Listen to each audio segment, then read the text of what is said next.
ఖమ్మం పోరాటాల గడ్డ అయినటువంటి ఉద్యమాలకు ఊపిరి ఊదినటువంటి ఈ పవిత్ర స్థలంలో ఈ సమావేశం జరగటం గతంలో కూడా పెట్టుకున్నాము. 2001 మళ్ళీ ఈ రోజున ఇప్పుడు మీరున్నారు. ఈ రకంగా మళ్ళీ ఇదే ప్రాంతంలో మీరు ఈ మహాసభలు జరుపుకోవటం అందరికీ ఆనందదాయకం, సంతోషం. ఈ రోజున ఎన్నికైనటువంటి సభ్యులందరికీ కూడా రాష్ట్ర ప్రభుత్వ పక్షాన మళ్ళీ ఒకసారి ధన్యవాదాలు తెలియజేస్తూ, రాజ్యాంగబద్ధంగా వనగూడినటువంటి 4 వ్యవస్థల్లో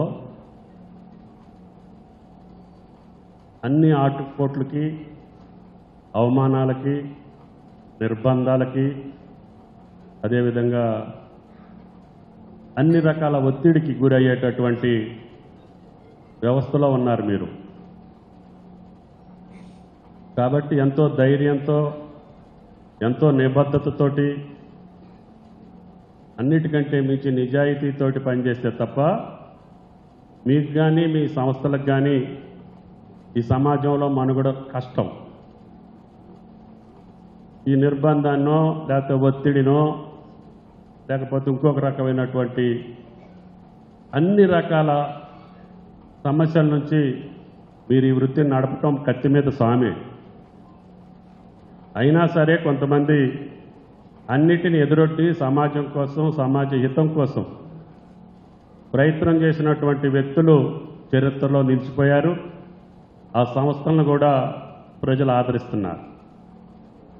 సొంతం కోసమో, స్వార్థం కోసమో, స్వలాభం కోసమో మన వృత్తిని ఎక్కడైనా మనం దుర్వినియోగం చేస్తే మన రెప్యుటేషన్ తోటి పాటు మనం పనిచేసే సంస్థల యొక్క రెప్యుటేషన్ కూడా కాలపర్గంలో కలిసినటువంటి పరిస్థితులు కూడా మనం గమనించాం.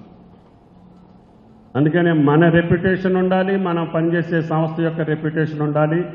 రెప్యుటేషన్ అంటే ప్రజల యొక్క గుర్తింపు తప్ప మనకి ఏది అవసరం లేదు. అది రాజకీయ నాయకుడికి కావచ్చు, ఒక ప్రభుత్వ ఉద్యోగి కావచ్చు, పత్రికా విలేకరు కావచ్చు, ఒక న్యాయ కోవిదుడు కావచ్చు. దురదృష్టవశాత్తు అన్ని సంస్థల్లో, అన్ని వ్యవస్థల్లో కూడా విలువలు దిగజారిపోయేటటువంటి ఈ రోజుల్లో విలువల కోసం పనిచేయాలి అని అంటే కష్టమైనటువంటి ఈ సమయంలో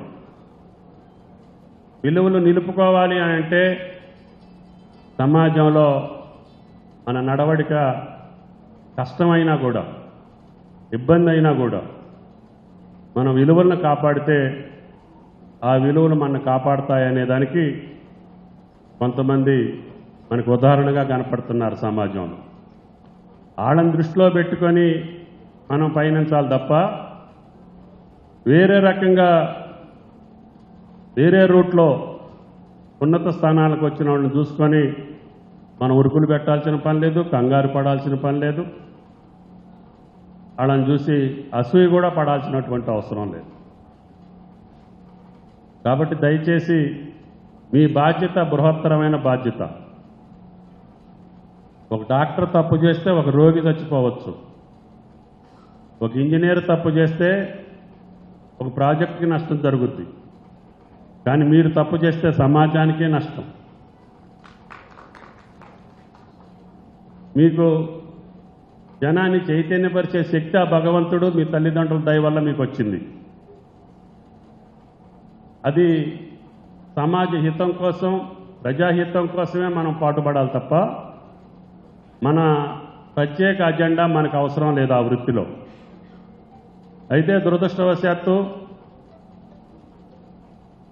మీ యొక్క సంస్థలు కూడా కొంతమంది చేతుల్లో ఉండొచ్చు, కొంతమందికి అనుకూలంగా ఉండొచ్చు, వాళ్ళ ఒత్తిడి కూడా మీ మీద ఉండొచ్చు.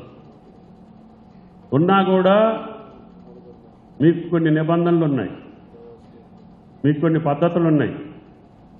అన్నిటికంటే మీకు మనసుంది, మీకు స్వీయ నియంత్రణ ఉంటే, మీరు సొంతంగా నియంత్రించుకునేటటువంటి శక్తి ఉంటే యాజమాన్యం ఒత్తిడి చేసినా కూడా ఆ వార్తని సమాజానికి హితంగా రాయొచ్చు.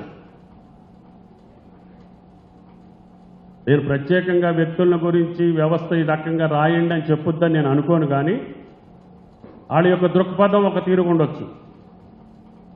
ఆ వ్యవస్థలో సంస్థలు కొన్ని రాజకీయ పార్టీలకు కొమ్ము కాసే అవకాశం ఉండొచ్చు, లేకపోతే అంతమంది రాజకీయ నాయకులకు కొమ్ము కాసే సంస్థలు ఉండొచ్చు, వ్యవస్థలు ఉండొచ్చు మీరు పనిచేసే అట్లు.